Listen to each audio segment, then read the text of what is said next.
오늘 우리에게 주시는 하나님의 말씀 요한복음 18장 1절에서 14절까지입니다. 예수께서 이 기도의 말씀을 하신 뒤 제자들과 함께 기드론 골짜기 건너편으로 가셨습니다.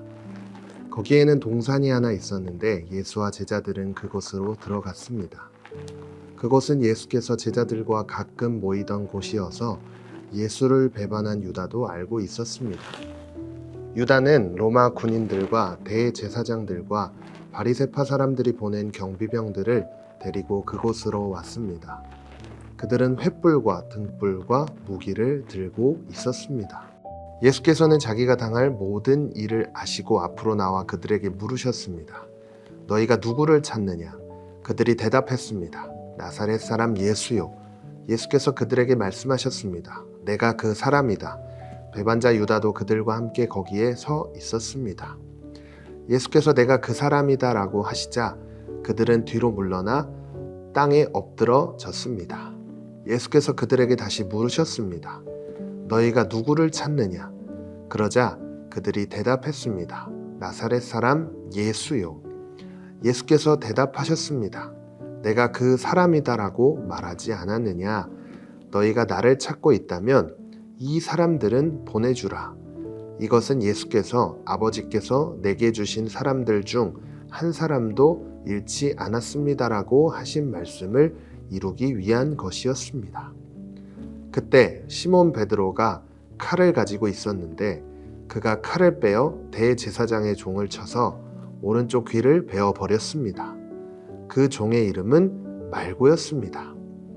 그때 예수께서 베드로에게 말씀하셨습니다. 내 칼을 칼집에 꽂아라.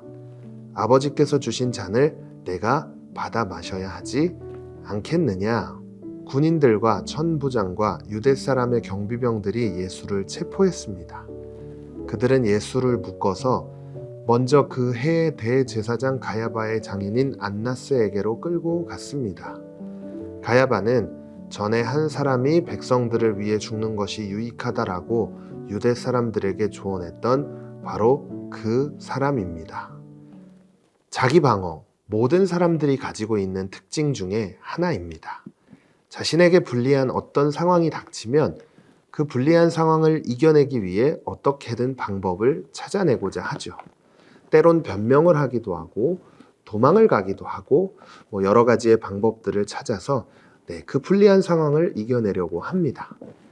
오늘 본문은 로마 군인들과 경비병들이 예수님을 잡기 위해 찾아온 것을 확인할 수 있죠. 오늘 본문 3절 말씀을 보면 유다는 로마 군인들과 대제사장들과 바리새파 사람들이 보낸 경비병들을 데리고 왔습니다. 그들은 횃불과 등불과 무기를 들고 있었습니다. 무기를 들고 찾아온 사람들은 예수님을 잡기 위해 찾아온 것이었습니다. 매우 위협적인 상황 속에서 베드로는 이렇게 행동을 하게 되는데요. 오늘 본문 10절 말씀에 보면 그때 시몬 베드로가 칼을 가지고 있었는데 그가 칼을 베어 대제사장의 종을 쳐서 오른쪽 귀를 베어버렸습니다. 그 종의 이름은 말고였습니다. 앞서 이야기했듯이 매우 위협적인 상황 속에서 베드로는 칼을 빼서 그 상황을 바꾸려고 했습니다.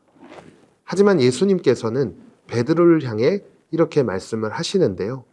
오늘 본문 11절 말씀에 보면 그때 예수께서 베드로에게 말씀하셨습니다. 내 칼을 칼집에 꽂아라. 아버지께서 주신 잔을 내가 받아 마셔야 하지 않겠느냐. 무기를 들고 찾아온 군인들을 보고 공포를 느끼지 않을 사람은 없을 거예요. 전도사님 같아도 내 제자가 그런 상황 속에서 칼을 빼서 나를 지켜주는 사람이 있다면 얼마나 든든하겠습니까?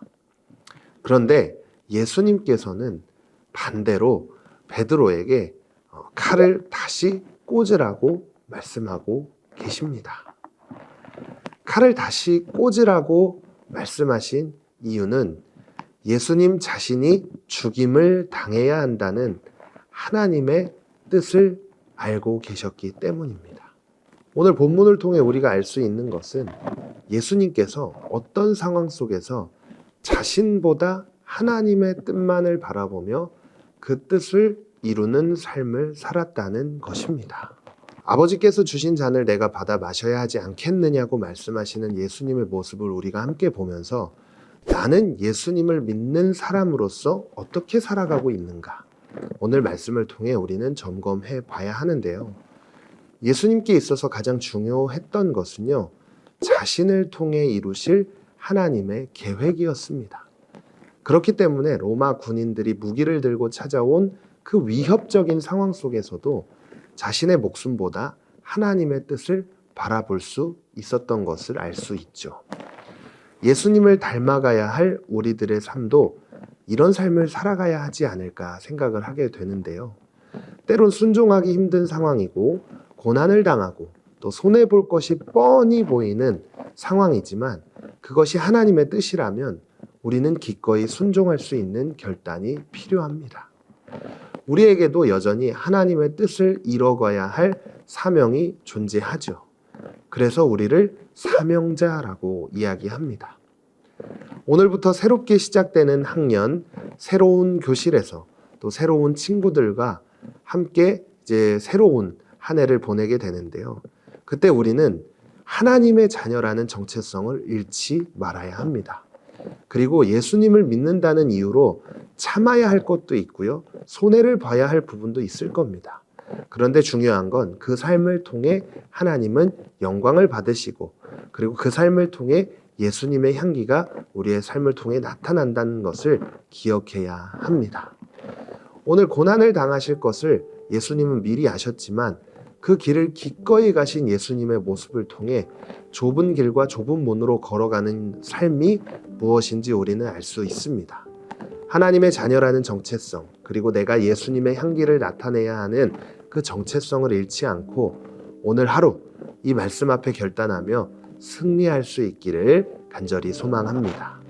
오늘도 이 말씀을 듣고 우리가 두 가지를 생각해 보려고 하는데요. 첫 번째로 힘든 현실 속에서 내 힘으로만 상황을 바꾸려고 애쓰지 않나요?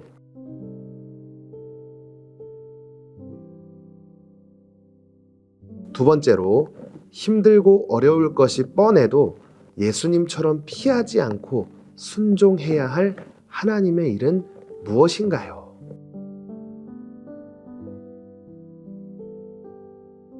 오늘도 우리가 함께 말씀을 묵상한 대로 삶의 자리에서 우리가 적은 그대로 살아갈 수 있는 모두가 되시기를 간절히 소망합니다. 여러분들이 있는 자리에서 전도사님과 함께 소리내어 기도하겠습니다. 사랑하는 하나님, 하나님의 자녀라는 정체성을 잃지 않고 살아가게 해주세요. 때론 고난이, 때론 손해보는 삶이라도 하나님이 기뻐하시는 일이라면 언제나 기쁘게 감당할 수 있는 힘을 주시고 새로운 학년, 새로운 교실, 새로운 친구들을 만나게 됩니다. 만남의 축복도 주시고 그 가운데 예수님의 향기를 나타내는 삶을 살 수 있게 도와주세요. 예수님의 이름으로 기도합니다. 아멘.